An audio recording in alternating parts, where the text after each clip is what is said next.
Hey, don't.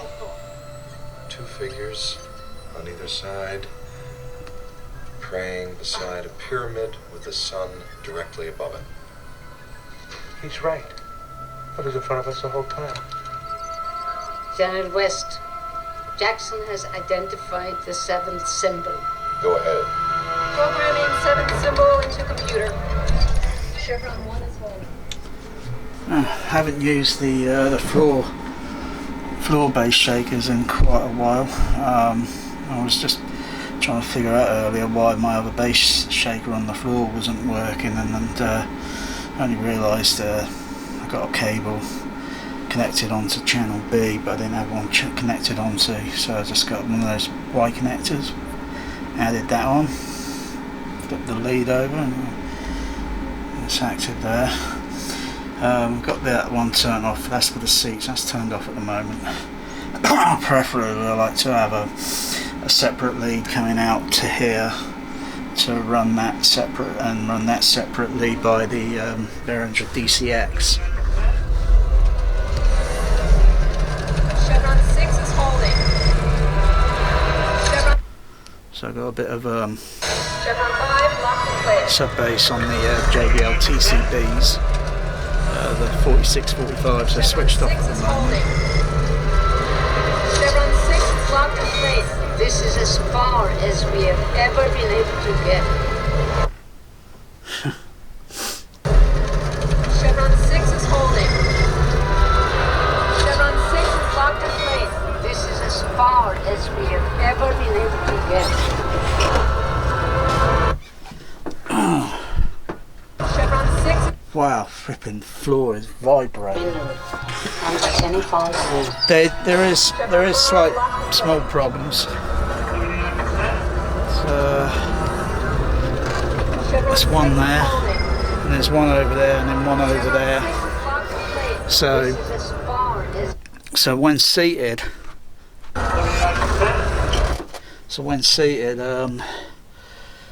get the tactile feel in the in my feet, as well as it goes to the seats as well. But there are problems with the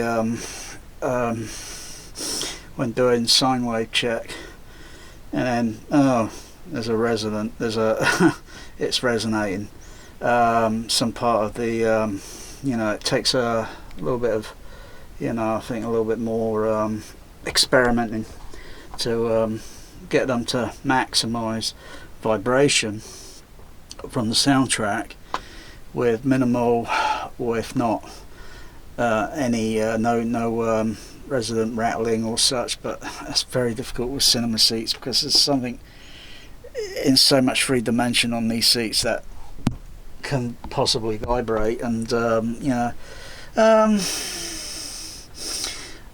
if I had certain parts of the soundtrack that are playing certain other frequencies, and those rattle sounds that I would hear on the seats, those rattle sounds would be specifically at a frequency not low, they'd be slightly higher up the register, because it's like a tingling rattle sound or such, so it'd be a bit more, and the other sound effects and such on the sound mix or such would kind of audio mask that slightly.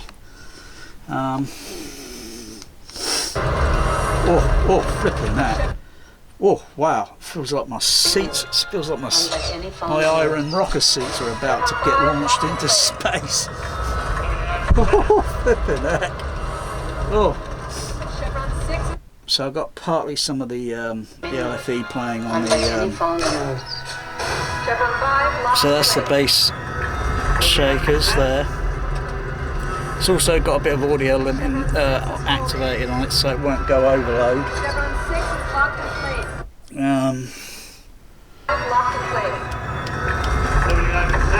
So I'll mute that.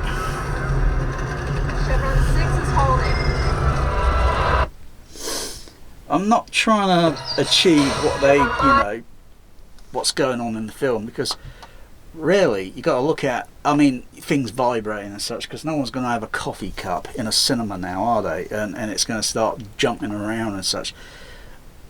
the final mix on the film would have been on the dubbing stage. So you know, everything from little small rooms where they do sound editing, you know, and they're using just little tiny speakers and bookshelves for monitoring and such, and then eventually once everything's done and it's all put in the machine room, and then they do the final mix on cinema speakers, not these little bookshelf speakers that overrated things like M&K just because it's used in a Star Wars flick. And it's like, hey, the final mix wasn't done on that. It was done on big JBL speakers behind the screen, and big surround speakers going around the auditorium, and subs and such behind the screen. Isn't that right, Bear? You know, I'm sure those M&K speakers are going to like do all the justify the you know, in a room. The subs might be okay, but I think the speakers, the LCRs, I don't like M&K speakers. I don't like the LCRs.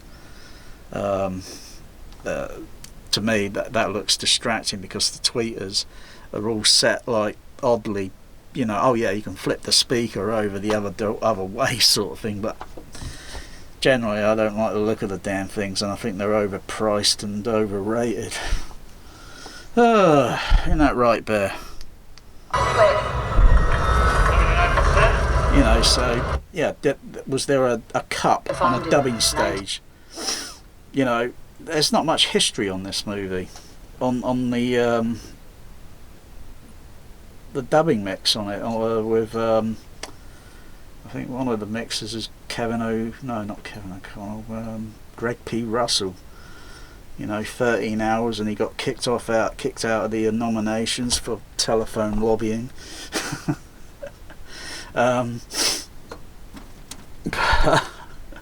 But was things vibrating on the dubbing stage? You know, were you know, was director producer pushing for more? I don't think so. I mean, the mix on the LFE doesn't look you know, I mean, it goes low, but you know, there's other films that have come and been, you know, had all that same, you know, low end and cover that frequency range from 120 down to maybe below 20 hertz and such. Made out of a mineral. But I don't think I'm going to stick a coffee cup. I mean, there's quite a bit of bass over the screen channel. I mean, I don't think that those M&K speakers will stand up to that sort of stress that I'm putting these cinema speakers through. I don't think M&K speakers will stand up to that stress.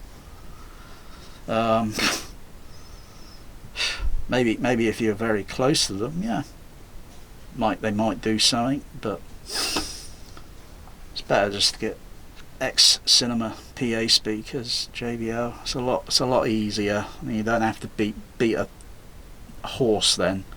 You just get something that's cheap as fish and chips, and it's going to do the business. Isn't that right, Bear? I don't know what he's doing back there, but he shouldn't be back here. Come, Bear. Come on, out. Come on. Come on. Out. Out. No, he's naughty. Out. Come on. He's naughty kitty.